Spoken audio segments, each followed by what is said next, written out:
There are two states in the Pacific Northwest region of the United States. Washington and Oregon are like twin states. They share borders, dense forests, towering mountains, and the Pacific Ocean. But why do they feel like two completely different worlds? On one side, there is a software empire, giants of artificial intelligence, and a state with no personal income tax. On the other side, there is the Silicon Forest, home of hardware innovation, and a shopper's paradise with zero sales tax. Have you ever wondered which one is richer, which one is growing faster, and how geography and tax policies shape the fate of major economies in these two states? In today's episode, we will break down all the key differences between Washington and Oregon to understand how the economy really works on the ground. Economic size and gross domestic product, GDP.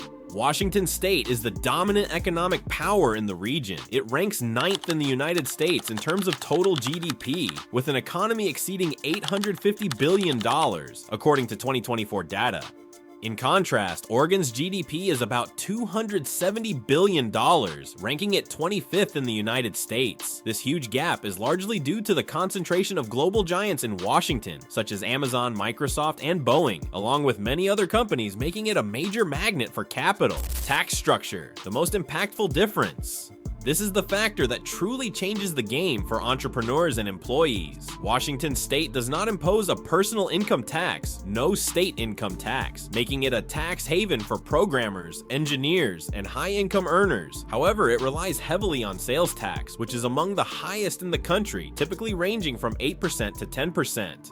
In contrast, Oregon does not impose a sales tax, no sales tax, making shopping cheaper. However, it has one of the highest personal income taxes, ranging from 4.7% to 9.9%, and corporate taxes ranging from 6.6% to 7.6%. Software versus hardware. Washington, especially Seattle, is known as a global hub for cloud computing, software development, and artificial intelligence. It is home to the headquarters of companies like Microsoft and Amazon, and it attracts major offices for AI giants and their applications. On the other hand, Portland, Oregon is known as the Silicon Forest, with a historical focus on hardware and semiconductors. Intel is the largest private employer in the state.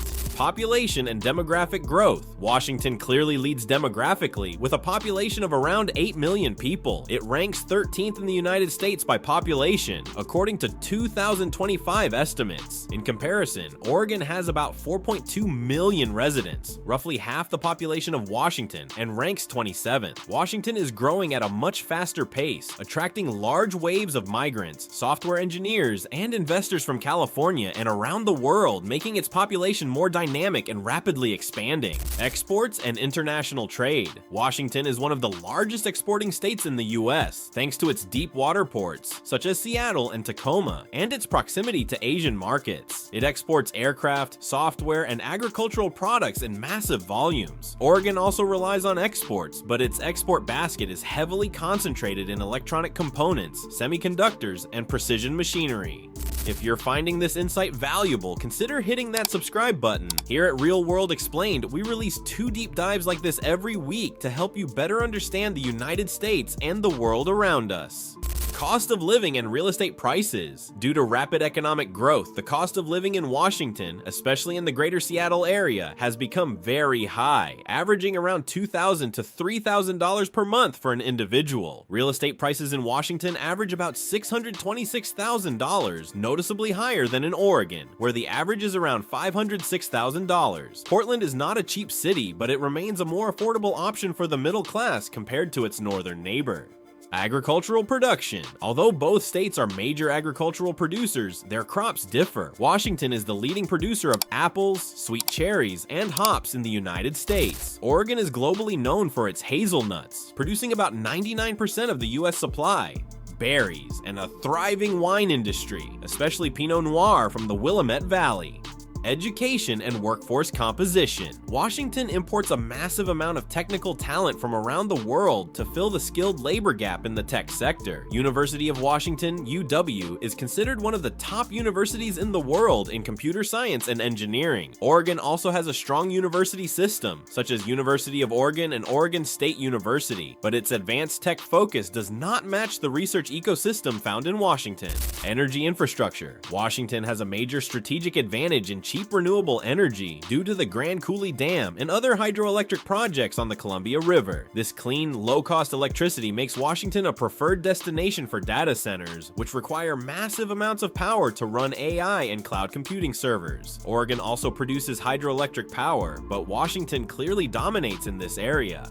Minimum wage and labor laws. Both states are considered progressive and strongly protect workers' rights. However, they constantly compete to offer some of the highest minimum wages in the country. Washington often has the highest statewide minimum wage, exceeding $16 per hour, while Oregon uses a tiered system with higher wages in urban areas, such as Portland, and lower wages in rural regions. Future trajectory and economic direction. Washington's future is closely tied to its role as a hub for developing next-generation technologies such as generative AI, quantum computing, and private space aviation, with companies like Blue Origin. Oregon's future path is strongly focused on reviving American manufacturing. The state is benefiting from billions of dollars under the CHIPS Act to expand semiconductor factories, making it a key pillar of U.S. technological national security and hardware production. Leave your thoughts in the comments and don't forget to subscribe if you have not already. Thank you as always for watching.